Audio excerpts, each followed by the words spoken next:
Shalom peuple de Dieu, shalom bien-aimés frères et sœurs en Christ, chers auditeurs de la radio-TV Éveil charismatique catholique, la voix de la Trinité. C'est votre frère Afi, je vous salue en ce matin dans le puissant, précieux et glorieux nom de notre Seigneur Jésus-Christ. Je souhaite la bienvenue à votre tonus matinal. J'ai à cœur de partager avec vous la parole de Dieu aujourd'hui qui est tirée de Jacques 1.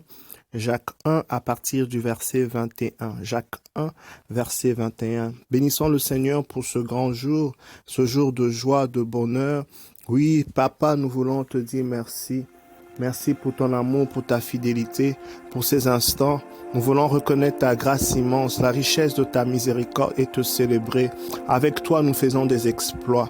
Avec toi, tu nous qualifies par la grâce. Tu nous as enseigné, il y a quelques jours passés, que nous régnions par l'abondance de la grâce. Nous voulons te dire merci, cette grâce qui nous qualifie à toutes choses, Seigneur, qui fait exception aux lois humaines. Tu nous emmènes dans les palais des rois, les palais des princes. Tu nous emmènes, tu nous enlèves de la boue. Tu nous enlèves, Seigneur, de la terre, de la poussière. Et tu nous donnes, Seigneur Dieu, une nouvelle histoire. Tu changes notre histoire. Tu nous donnes, Seigneur, un nouveau commencement. Tu nous appelles avec un nouveau nom, avec une nouvelle identité. Nous voulons te rendre gloire parce que nous avons du prix à tes yeux. Seigneur, merci pour ce jour grand, ce jour éternel Dieu où toi tu conduis nos pas, où toi tu nous guides. Ce n'est pas un fait du hasard pour se retrouver ce matin, mais tu l'as voulu parce que personne ne vient à Christ sans que tu l'aies enseigné. Nous voulons te dire merci pour la protection divine, merci pour la santé divine, merci de pourvoir à tous nos besoins, Père. Tu es le bon berger, c'est toi qui nous guides, Seigneur. En cette journée, tu es avec nous. Rien ne nous arrivera sans que toi, tu dises quelque chose, car tu as le dernier mot sur la vie de chacun. Merci parce que tu nous protèges. Merci pour ces instants. Ah oui, merci pour le don du Saint-Esprit. Merci, Seigneur, pour ce que Christ a fait pour nous sur la croix. Nous sommes reconnaissants parce que sans cet acte que Christ a fait sur la croix, Seigneur, nous sommes perdus. Nous sommes, Seigneur, comme ces brebis égarées, mais tu nous as rassemblés par Christ qui est mort pour nous. Tu nous as réconciliés avec toi. Nous sommes en paix et nous avons l'assurance désormais. Nous pouvons avancer devant ton trône de gloire pour te bénir, pour te louer, couvert par le sang de l'agneau. Saint-Esprit, prends le commande de ce moment. Conduis-nous, Saint-Esprit, sature l'atmosphère spirituelle et physique et toi seul fais régner l'atmosphère divine en ce moment, au nom de Jésus. Merci Saint-Esprit. Alléluia. La Bible déclare dans 1 Jacques 21, « Remplacez donc par la douceur toutes les ordures et les excès du mal, et accueillez la parole qu'on a sémée en vous, qui a le pouvoir de sauver vos âmes. Ne soyez pas seulement des auditeurs de la parole, passez à l'action ou bien vous êtes dans l'illusion. Un auditeur de la parole qui ne passe pas à l'action est comme cet homme qui observait son visage dans un miroir, il se regardait mais sitôt parti, il ne savait plus comment il était. C'est le contraire pour celui qui se penche sur la loi parfaite, la loi libératrice, qui s'y tarde et qui passe aux œuvres au lieu de rester un auditeur. Heureux est-il, car il a mis en pratique. Alléluia.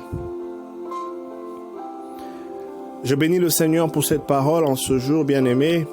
Le livre de Jacques, le Seigneur est en train de nous rappeler l'importance de mettre en pratique la parole de Dieu, de ne seulement pas écouter, mais passer à l'action.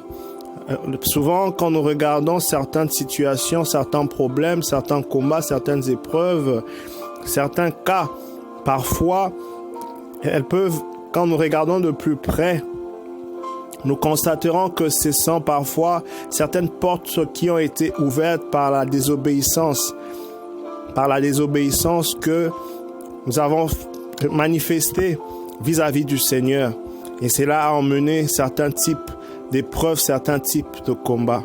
Donc c'est très important, ce conseil que le Seigneur est en train de nous donner en ce matin, bien-aimés, de toujours mettre en pratique la parole de Dieu.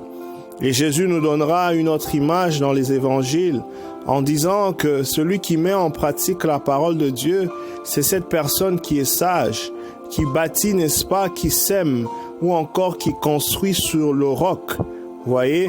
Et quand les tempêtes viennent, la maison est inébranlable, la maison ne bouge pas. Mais cette personne qui est insensée, qui bâtit, n'est-ce pas, sur le sable, c'est cette personne qui ne met pas en pratique la parole de Dieu. C'est cette personne, n'est-ce pas, qui ne passe pas à l'action. Et quand viennent les épreuves, quand viennent des problèmes, cette personne est ébranlée. Elle ne peut pas tenir parce qu'elle n'est pas solidement, n'est-ce pas, bâtie sur le roc. Alléluia. La solidité d'un édifice, d'un bâtiment, dépend, bien aimé, de l'efficacité de sa fondation. Donc c'est très important que nous puissions revenir à la source pour nous rappeler que c'est que le Seigneur nous demande de faire. Nous ne nous arrêtons pas seulement à écouter, mais que nous passons à l'action. Que nous puissions faire ce que le Seigneur est en train de nous demander de faire. La Bible dit dans Psaume 11, au verset 3, « Quand les fondations sont en ruine, que peut faire le juste?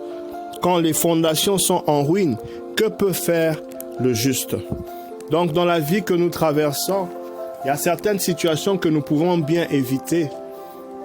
Nous pouvons parfois racheter le temps, bien aimé, simplement en étant obéissants, simplement en pratiquant ce que le Seigneur nous demande de faire. Ça nous évitera beaucoup. Regardons le cas de Adam et Ève. Le Seigneur leur a donné un jardin. Le jardin qui a été donné, le jardin d'Éden, qui veut dire délice, bonheur. Il y avait tout. L'homme n'avait pas à travailler pour, n'est-ce pas, gagner du pain. Il était dans un bonheur vraiment extraordinaire. Mais dans ce jardin venait la responsabilité parce que Dieu avait donné une parole. Il avait donné des instructions. Il y a une image de l'arbre de vie et l'arbre de vie et de la mort et du mal, du bien et du mal. Et Dieu a donné des instructions. La vie ou encore le jardin représente cette vie que nous avons sur terre, cette vie de bonheur que Christ nous a redonnée en mourant sur la croix. Dieu nous le donne, il veut que nous soyons bien, il veut que tu puisses, n'est-ce pas, être dans des bonnes conditions. Mais avec cela, il te donne sa parole. Alors, ce qui t'arrive parfois est fonction de ta relation avec la parole de Dieu.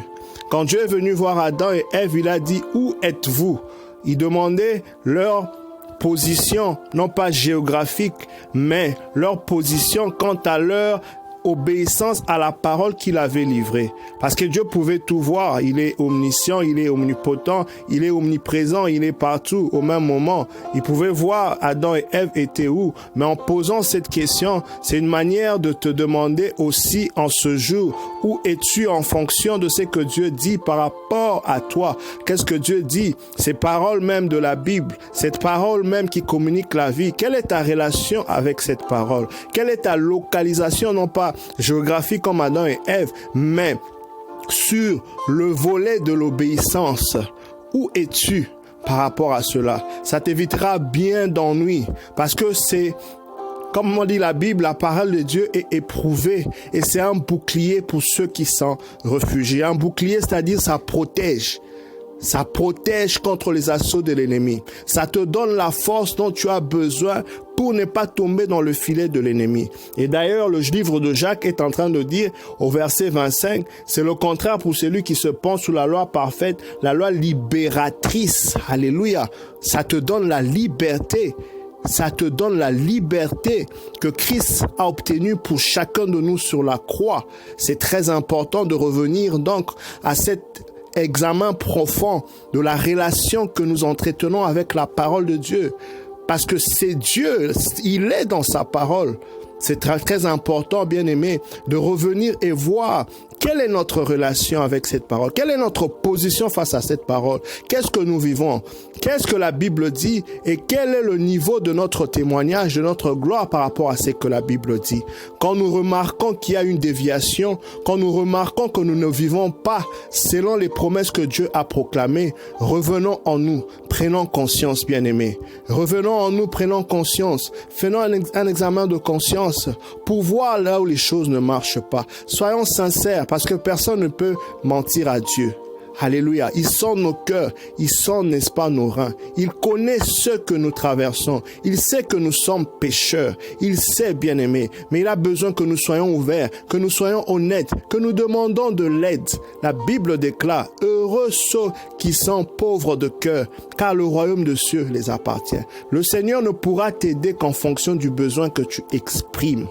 Alléluia. Le Seigneur ne pourra te sortir d'une situation quelconque qu'en fonction du besoin que tu exprimes. Parce qu'il veut que cette parole puisse porter fruit dans ton cœur. Il veut que cette parole puisse prendre vie dans ton cœur. Mais pour sortir de là où tu es, bien-aimé, tu dois être dans des dispositions qui te permettent de t'ouvrir au Seigneur. Reconnais là où il y a un problème. Reconnais là où il y a un aspect de ta vie dont tu veux que le Seigneur puisse intervenir. Parce que si tu ne le fais pas, tu bloques l'action, cette parole libératrice de pouvoir vraiment prendre effet sur toi. Il y a des gens qui difficilement acceptent des critiques.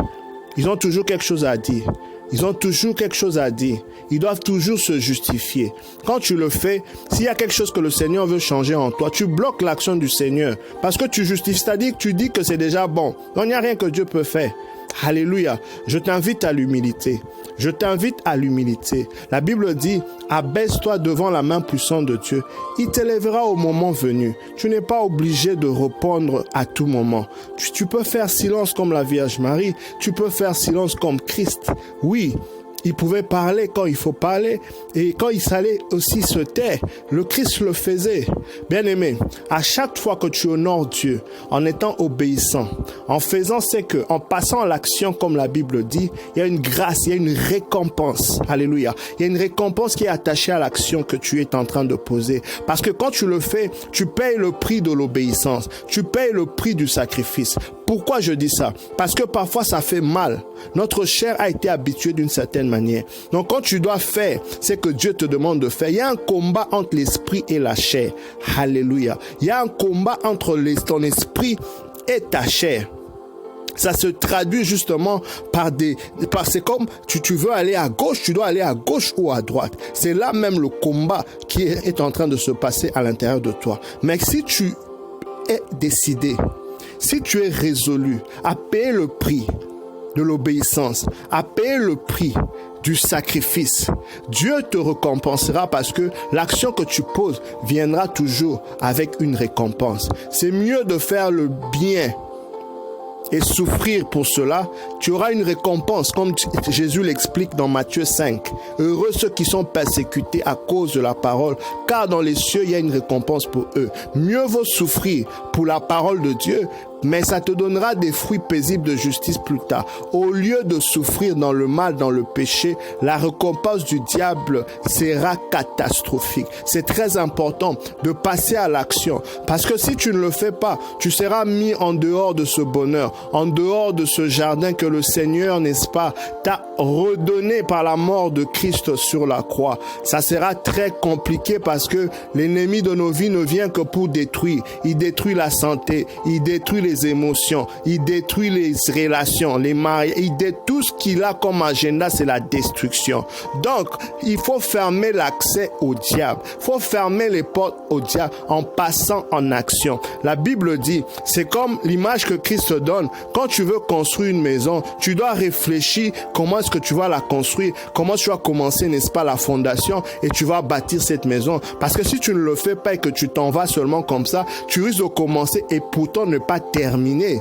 Vous voyez, la Bible donne une autre image. C'est une personne qui veut aller, une armée qui veut aller en guerre. Le roi, l'officier va se rassurer d'abord qu'il a l'effectif qu'il faut pour aller attaquer l'autre. Sinon, il enverra des messagers pour faire la paix. C'est la même chose avec la parole de Dieu. On doit revenir en soi, regarder à nos fondations, demander à Dieu, comme David le dit, de sonder nos cœurs, de voir si nous sommes dans le chemin de l'éternité, dans le chemin de la vérité.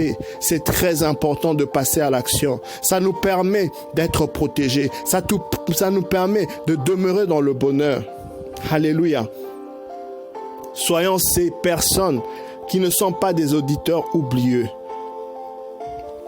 mais ceux-là même, comme le dit la Bible, qui s'y attardent et qui passent aux œuvres. Car ceux-là sont heureux. Alléluia. Voilà le message, bien-aimé, que je voudrais partager avec toi en ce matin. Et je prie justement que certaines situations, vous savez, parfois, il y a certaines prières même qu'on n'a pas à faire simplement parce qu'on a été obéissant. Le Seigneur, c'est pourquoi la Bible dit, ne répétez pas des vaines paroles en ma présence, parce qu'avant même de demander quelque chose, Dieu déjà sait. Il sait tout ce dont nous avons besoin. Mais le lieu auquel il nous attend vraiment, c'est à l'obéissance. C'est pourquoi la Bible dit, l'obéissance vaut mieux que le sacrifice. Parce que parfois, quand nous obéissons simplement, nous rendons l'ennemi faible. On n'a même pas besoin de faire certaines formes de prière. Nous sommes exaucés simplement. La prière, ici, je dirais, c'est un acte, c'est une action, c'est un comportement, c'est la manière de faire, une manière pratique d'obtenir le résultat par notre obéissance, en passant en action. Donc, en le faisant, bien-aimé, en t'exhortant sur cette parole, j'aimerais donc que tu puisses passer à l'action, que tu mettes en pratique. Vous savez, quand nous partons à l'école, il y a certaines catégories des élèves. Il y a ceux qui font des bons points excellents, d'autres très bien, d'autres bien, et puis il y a mention échec. Qu'est-ce qui fait la différence entre ceux-là? Même dans la vie, on voit il y a des gens qui prospèrent, il y en a d'autres, n'est-ce pas? Ceux qui sont dans le Seigneur, j'aimerais bien préciser, ils prospèrent. On voit que leur témoignage est authentique. C'est que la Bible dit, on peut voir la gloire du Seigneur. Qu'est-ce qui fait la différence? Parce que nous partons tous à l'église. Nous entendons tous ces mêmes messages. Qu'est-ce qui fait la différence? C'est au niveau de la pratique. Il y a ceux qui entendent, qui ne le font pas. Il y a ceux qui entendent, qui font à l'à peu près. Et il y a ceux qui entendent et qui payent le prix de l'obéissance et le prix du sacrifice. Ceux-là voient le résultat. C'est pourquoi dans Matthieu 13 ou encore dans Marc 4, la Bible parle de la parabole du semeur. La parabole du semeur. Il y a 4 catégories de personnes qui reçoivent la parole, mais c'est seulement la 4e catégorie dont le Christ parle, qui accueille la parole et cela porte du fruit. Je demanderai donc prochainement, peut-être je parlerai de ces 4 catégories, de méditer cette parabole du semeur pour voir comment accueillir la parole de Dieu. Parce que la Bible nous dit ici, dans le verset, n'est-ce pas, 21, accueillez la parole qu'on a sémée en vous, qui a le pouvoir de sauver vos âmes. Il a le pouvoir. La Bible dit, à ceux qui ont cru, il a donné le pouvoir. Donc ce pouvoir, c'est cette capacité, cette force d'agir, cette force même d'obéir, parce que personne ne peut obéir à la parole de Dieu sans au préalable en recevoir la force.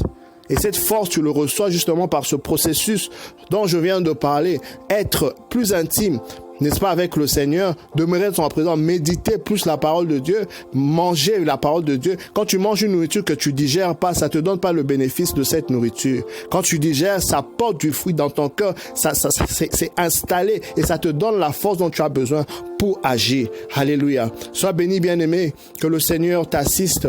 Passe un excellent week-end. Je me recommande à vos prières et à très bientôt. Au nom de Jésus. Bye.